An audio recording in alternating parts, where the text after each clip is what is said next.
आगे देखो, next question है, कुछ रिएक्शंस आती हैं, ठीक है, या फिर शॉर्ट नोट करके भी आती हैं। जैसे यदि पूछा हैलोजिनेशन क्या है, तो हैलोजिनेशन मीन्स हैलोजन्स का रिएक्शन, किससे? हाइड्रोकार्बन के साथ। तो मैं एग्जांपल दे रही हूँ, क्लोरीनेशन। क्लोरीनेशन मतलब क्लोरीन की रिएक्शन करेंगे हाइड्रोकार्बन के साथ, जैसे मीथेन के साथ आप करते हो। तो देखिए CH4Cl2 के साथ जब रिएक्शन करेगा तो इसका एक हाइड्रोजन रिमूव होगा और Cl आके उसकी जगह लग जाएगा, तो ये बन जाएगा CH3, एक कम हो गया और Cl आके उसकी जगह लगा, CH3Cl, मिथाइल क्लोराइड, और इसका Cl और इसका एक H मिलकर HCl बना के आउट हो जाएंगे, ठीक है। तो इस तरह से क्लोरीन का एडिशन, क्लोरीनेशन हुआ। आगे चलो देखते हैं अपन। अब यदि पूछे बताओ नाइट्रेशन क्या है, तो नाइट्रेशन मीन्स HNO3 की रिएक्शन करा दो। मैंने यहाँ पे लिया है C6H14, तो 14 को मैंने 13 लिख करके H अलग कर दिया। 6 कार्बन के रिस्पेक्ट में हेक्स है और सब सैचुरेटेड है, सिंगल बॉन्डेड है, इसलिए इन हेक्सेन बोलेंगे। तो हेक्सेन की रिएक्शन यदि नाइट्रिक एसिड के साथ कराते हैं अपन, HNO3 के साथ कराते हैं, तो HNO3 को आप कैसे लिख सकते हो? NO2 और OH, और इन सबको आप HNO3 बोलोगे। तो होता क्या है कि इस HNO3 का OH और इसका H मिल करके H2O बना के आउट हो जाएगा 400 डिग्री सेंटीग्रेड पर, और बाकी C6H13 और NO2 उसके साथ लग करके ये बना लेगा नाइट्रोहेक्सेन। पहले हेक्सेन था, इसका नाइट्रो ग्रुप और ऐड हो गया, तो नाइट्रोहेक्सेन प्लस वाटर निकल गया। ये था 400 डिग्री सेल्सियस पर, मीन्स नाइट्रिक एसिड का एडिशन नाइट्रेशन, क्लोरीन का एडिशन क्लोरीनेशन। इसी तरीके से आप देखो यदि सल्फोनेशन बोलें, तो सल्फोनेशन मीन्स सल्फ्यूरिक एसिड की रिएक्शन, मीन्स H2SO4 की रिएक्शन। H2SO4 को आप ऐसे लिख सकते हो, SO3H और OH, इस पूरे को आप बोलोगे सल्फ्यूरिक एसिड H2SO4। इसकी रिएक्शन भी हेक्सेन के साथ करा दो। हेक्सेन मीन्स C6, तो हाइड्रोजन कितने होंगे? इसका डबल +2, मतलब 6 2 12 + 2 कितना? 14। तो 14 को मैंने ऐसे लिखा, 13 और H ऐसे, 13 और 1 14। तो ये है हेक्सेन, इसकी रिएक्शन कर दो सल्फ्यूरिक एसिड के साथ, और सल्फ्यूरिक एसिड को तोड़ के ऐसे लिखा है HOSO3H, ये पूरा H2SO4 है। तो क्या होगा देखो फिर से, ये इसका H और इसका OH मिलकर वाटर बना के आउट, और C6H13 के साथ ये ऐड हो जाएगा इसका मेन ग्रुप SO3H। तो इसको आप बोलोगे hexane sulphonic acid plus water, निकल गया। तो H2SO4 का एडिशन जो होगा वो सल्फोनेशन कहलाएगा, सिंपल। चलो अगली रिएक्शन पूछते हैं, ऑक्सीडेशन। तो ऑक्सीडेशन मीन्स कंबशन, ऑक्सीजन का एडिशन। तो ये दो टाइप का है, एक कंप्लीट एक इनकम्प्लीट। कंप्लीट में क्या होगा देखो, CH4 की रिएक्शन यदि ऑक्सीजन के साथ कराते हो, O2 के साथ कराते हो, तो carbon dioxide gas plus water plus इतनी एनर्जी निकल जाएगी। कंप्लीट कंबशन में हमेशा CO2 बनेगी। और यदि इनकम्प्लीट हो, मतलब रिएक्शन तो हो रही है, कंबशन तो हो रहा है, बर्निंग तो हो रही है, ऑक्सीडेशन तो हो रहा है, बट आधा अधूरा। जैसे CH4 की रिएक्शन यदि ऑक्सीजन के साथ होगी तो कार्बन डाइऑक्साइड की जगह CO, carbon monoxide plus water बनेगा। तो ये थी ऑक्सीडेशन, ठीक है, ऑक्सीजन का एडिशन। अब पढ़ते हैं अपन नेक्स्ट, देखो पायरोलिसिस। पायरोलिसिस का मतलब होता है ब्रेकिंग। CH4 है, CH4 को यदि 1000 पे यदि आप गर्म कर देते हो तो सेम यही जो भी है इसमें पूरा एज इट इज़ टूट जाएगा दो या 3 पार्ट्स में। तो C + 2H2, तो देखो 2H2 मतलब 2 2 4, 4 अभी भी हैं और 1 कार्बन। जितना कॉम्पोजिशन इसका था उतना ही इनका भी रहेगा, लेकिन ब्रेकिंग कंडीशन। पायरोलिसिस का मतलब ही होता है ब्रेकिंग, ठीक है। फिर है आइसोमराइजेशन। आइसोमराइजेशन में क्या होगा कि जो रिएक्टेंट और प्रोडक्ट होगा वो दोनों एक दूसरे के आइसोमर्स होंगे। आइसोमर्स आपने 10th में पढ़ा था। आइसोमर्स कौन होते हैं? वो कंपाउंड्स जिनका कॉम्पोजिशन तो सेम होगा, मॉलिक्यूलर फार्मूला तो सेम होगा, लेकिन स्ट्रक्चरल फार्मूला या ज्योमेट्री अलग होगी। देखो जैसे यदि मैं लिया 1 2 3 4 कार्बन और उसके साथ हाइड्रोजन सेटेड है, ब्यूटेन है। ब्यूटेन को यदि आप ड्राई AlCl3 के प्रेजेंस में और 200 डिग्री पर 35 एटमॉस्फेरिक प्रेशर पर यदि आप हीट करते हो तो क्या होगा देखेंगे, ये 4 कार्बन जो स्ट्रेट थे अब इस तरह से ब्रांच वे में सेट हो जाते। तो ये ब्यूटेन था, नॉर्मल ब्यूटेन था, अब ये बनेगा आइसोब्यूटेन। और इसका रिएक्टेंट का और प्रोडक्ट का, इन दोनों का जो मॉलिक्यूलर फार्मूला है वो सेम होगा। देखिए कार्बन 4, इसमें भी 4, 1 2 3 4। हाइड्रोजन कितने इसमें देखो, 3 4 5 6 7 8 9 10, इसमें भी होंगे 3 4 5 6 7 8 9 10। तो दोनों का मॉलिक्यूलर फॉर्मूला सेम लेकिन ज्योमेट्री अलग, इसमें स्ट्रेट है इसमें ब्रांच है, ये ब्यूटेन है तो ये आइसोब्यूटेन है, दोनों की प्रॉपर्टीज में फ़र्क है। तो ये आइसोमर्स बने, मतलब रिएक्टेंट और प्रोडक्ट एक दूसरे के आइसोमर्स हैं, इसलिए इस रिएक्शन को आप बोलते हो आइसोमराइजेशन। अगला है एरोमेटाइजेशन। एरोमेटाइजेशन में क्या है, देखो हेक्सेन लिया मैंने, हेक्सेन मतलब 6 कार्बन, 1 2 3 4 5 6, ये स्ट्रेट वे में है, देखो जॉइंट नहीं है, आप स्ट्रेट बनाओ या इस तरीके से टर्न करके लिखो, कोई दिक्कत नहीं, कार्बन से कार्बन कनेक्ट होना चाहिए। 6 कार्बन है और हाइड्रोजन उसके साथ सेट है।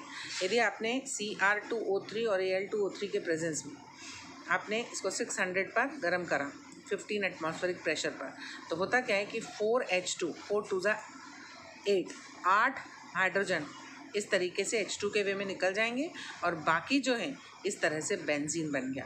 तो एरोमेटिक कंपाउंड का बनना एरोमेटाइजेशन। एरोमेटिक कंपाउंड किसको बोलते हो आप, जिसमें रिंग होगी और डबल बॉन्ड्स होंगे और जिसमें एरोमा होगा, एरोमा मीन्स प्लेजेंट स्मेल होगी जिसमें, इसीलिए इनको एरोमेटिक कंपाउंड्स हम बोलते हैं। चलिए आगे और देख लेते हैं। अब इसके बाद ओजोनोलिसिस। देखिए ओजोनोलिसिस का मतलब होता है ओजोन के साथ एडिशन, किसका, इन मेंबर्स का, इन मीन्स डबल बॉन्डेड का।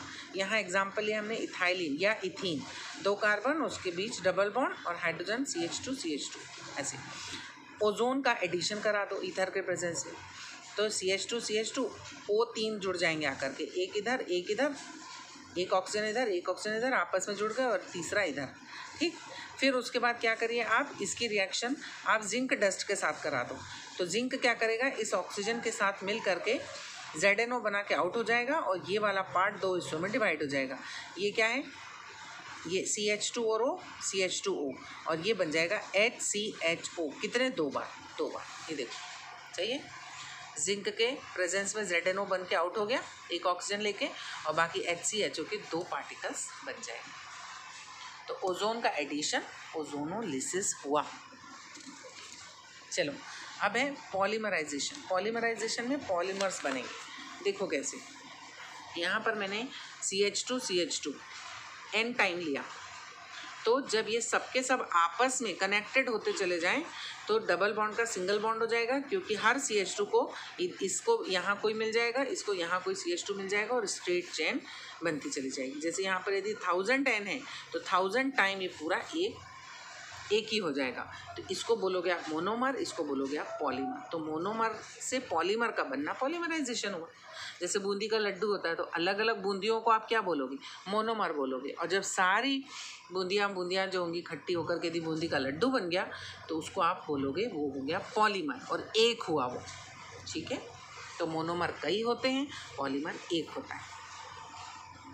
इसी तरीके से यदि आप विनाइल क्लोराइड N टाइम यदि ऐड करते चले जाओ तो इसको आप बोलोगे पॉलीविनाइल क्लोराइड, मतलब PVC।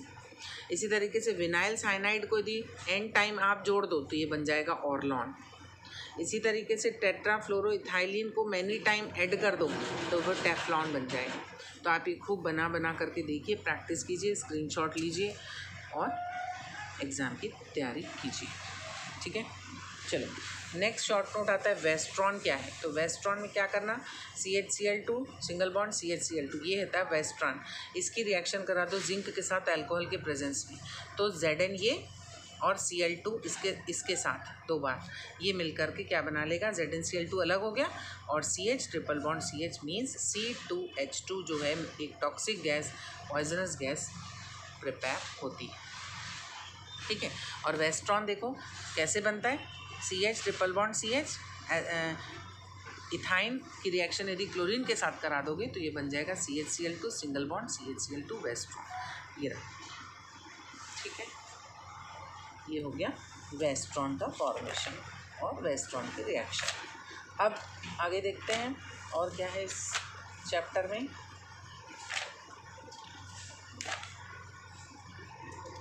और देखते हैं, रुको,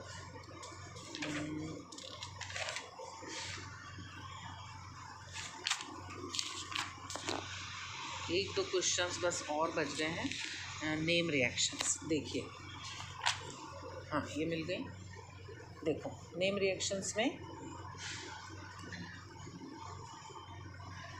फ्रीडल क्राफ्ट रिएक्शन यदि आती है तो क्या करना, ये है बेंजीन की रिएक्शन करा देना CH3Cl के साथ, तो CH3 आकर के इस हाइड्रोजन को रिमूव करके उसकी जगह आकर के लग जाएगा और टॉलिन बना लेगा, और यहाँ से जो हाइड्रोजन निकला वो और इसका Cl मिलकर HCl बना के आउट हो जाएंगे।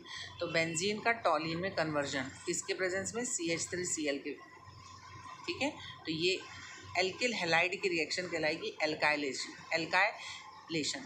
ये फ्रीडल क्राफ्ट का फर्स्ट पार्ट है, और इसी का दूसरा पार्ट होता है एसाइलेशन। इसमें CH3COCl की रिएक्शन सेम बेंजीन के साथ करा दो, एसिटिल क्लोराइड की रिएक्शन करा दो, ठीक है, ड्राई AlCl3 के प्रेजेंस में। तो अब क्या होगा, इसका जो हाइड्रोजन निकला उसकी जगह आकर के COCH3 ये वाला पार्ट आकर के लग जाएगा, COCH3, और सेम वही इसका H इसका Cl अलग होकर के HCl बना लेगा, और ये जो बना इसको बोलते हैं एसीटोफिनोन।